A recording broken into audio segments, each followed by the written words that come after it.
नमस्कार, मी विलास बडे. न्यूज 18 लोकमतच्या मुद्दा महाराष्ट्राचा या विशेष कार्यक्रमात आपल्या सगळ्यांचं स्वागत.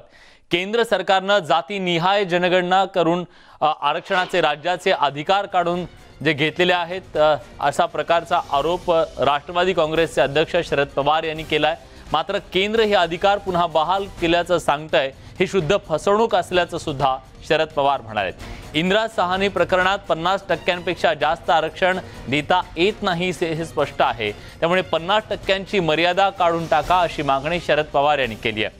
50% मर्यादेमुळे कोणालाही आरक्षण मिळणार नाही. त्यामुळे हे धोरण केंद्र सरकारनं बदलावं अशी मागणी शरद पवार यांनी मुंबईत घेतलेल्या पत्रकार परिषदेत केली. केंद्र सरकारनं धोरण बदलावं यासाठी राष्ट्रवादी काँग्रेस जनमत तयार करणार असल्याचं सुद्धा शरद पवार म्हणाले.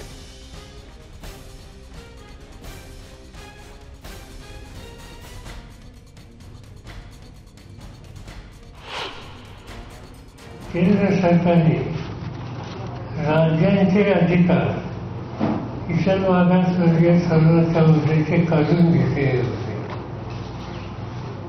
आणि आता पार्लमेंटमध्ये घटना दुरुस्ती करून राज्यांना ओबीसीच्या संवेदीची लिस्ट तयार करण्याच्या मुद्द्याचा अधिकार दिला.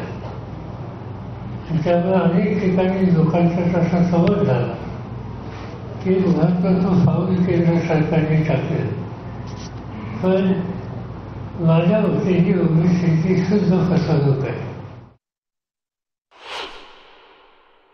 राज्य सरकारनं ओबीसीची लिस्ट तयार करून त्यांना आरक्षणाच्या मुद्द्याचा निर्णय तुम्ही घेऊ शकता अशा प्रकारची भूमिका पार्लमेंटमध्ये केंद्र सरकारने मांडली आणि तशा प्रकारची दुरुस्ती केली.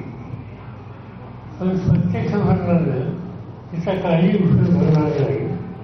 आणि त्याचं महत्त्वाचं कारण की आज देशामध्ये जवळपास सगळ्या राज्यात 50%च्या वर आरक्षण आहे. 1992 साली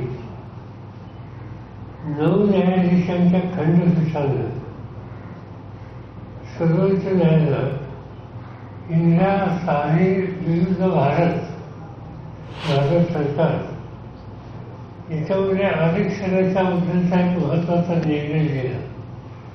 आणि त्या निर्णयामध्ये आरक्षण 50%च्या पेक्षा मर्यादेपेक्षा अधिक देता येणार नाही असा निर्णय दिला.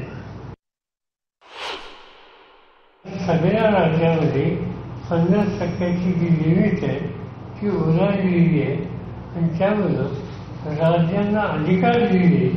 पण त्या अधिकाराचा तोडीचा उपयोग राज्यांना या वर्गाला न्याय देण्यासाठी झालेली नाही. जेवणाला निमंत्रण दिले, फक्त हात बांधले आणि जेव्हा म्हणून सांगितलेले आणि पुढं ताप आणि वाढून ठेवले अशा प्रकारची भूमिका केंद्राने या सगळ्या वर्गाची एक प्रकारची फसगत केलेली आहे.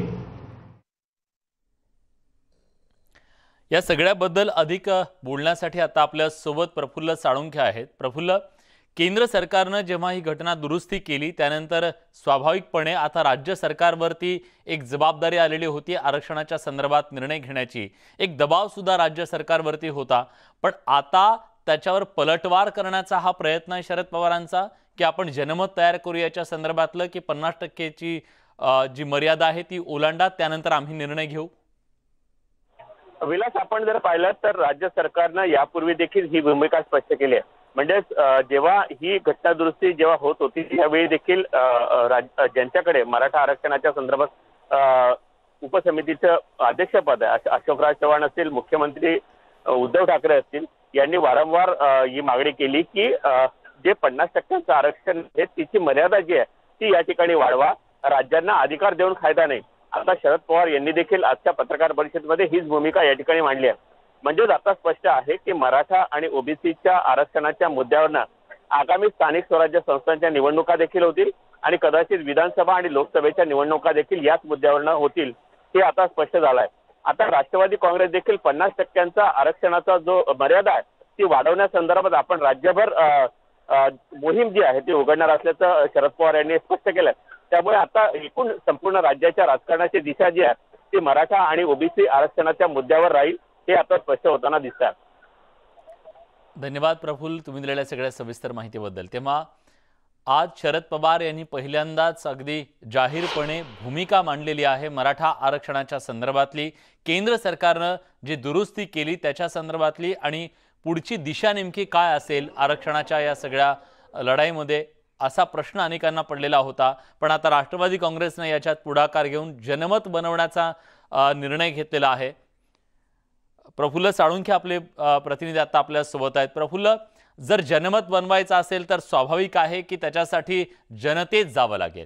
मग हे जनतेत जाण्यासाठी कुठली यात्रा आयोजित केली जाईल, काय आहे प्लान, काय आहे राष्ट्रवादी काँग्रेसचा?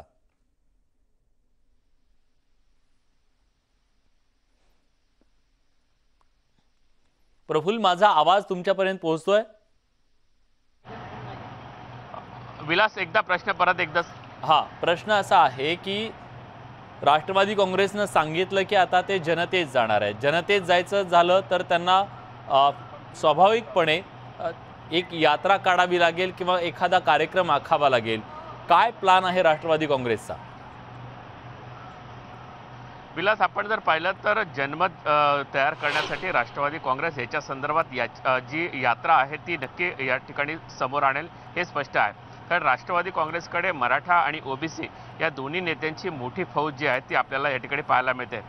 धनंजय मुंडे आहेत, त्याचबरोबर छगन भुजबळ आहेत, जितेंद्र आव्हाड आहेत, यासारखे ओबीसी नेते आहेत. त्याचबरोबर जयंत पाटील, अजितदादा यासारखे मराठा लीडर जे आहेत ते जनतेमध्ये जाऊन या संपूर्ण प्रकरणाच्या संदर्भात राष्ट्रवादी काँग्रेसच्या वतीनं आणि सरकारच्या वतीने त्यांची भूमिका मांडतील. नक्कीच. आता आपल्यासोबत, मी तुम्हाला थांबवतोय प्रफुल्ल, आपल्यासोबत आता हरिभाऊ राठोड आहेत, संविधानाचे अभ्यासक आहेत, त्याचबरोबर या संपूर्ण आरक्षणाच्या लढाईमध्ये त्यांनी न्यायालयीन लढाई सुद्धा लढलेली आहे.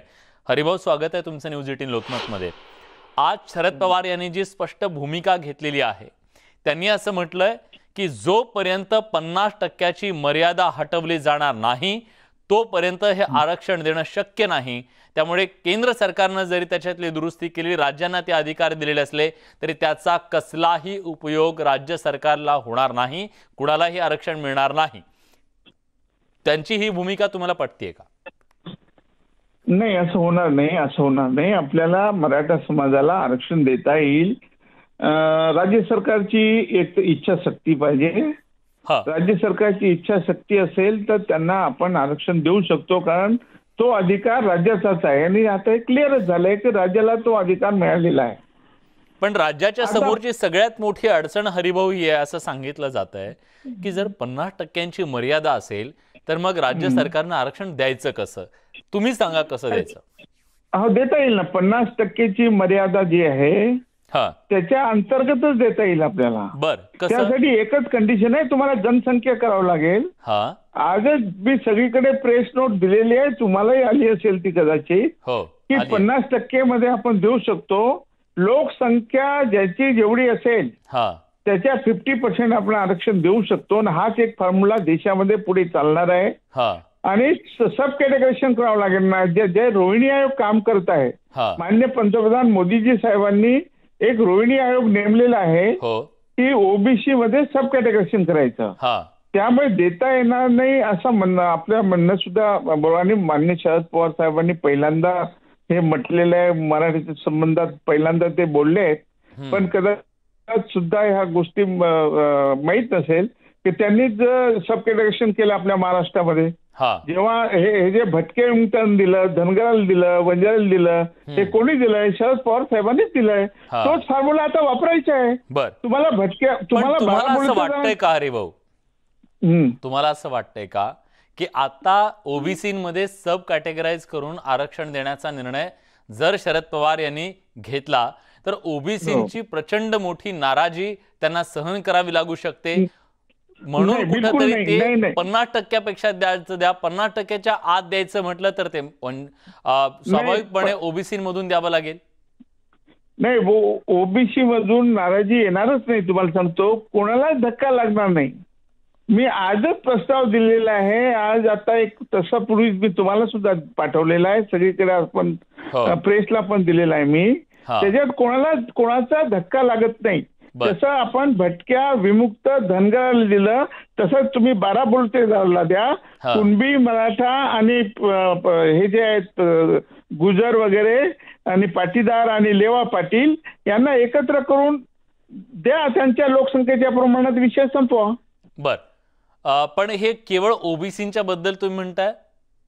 ठीक आहे हरिभाऊ, धन्यवाद. तुम्ही न्यूज 18 लोकमतशी अगदी सविस्तरपणे बोललात त्याबद्दल.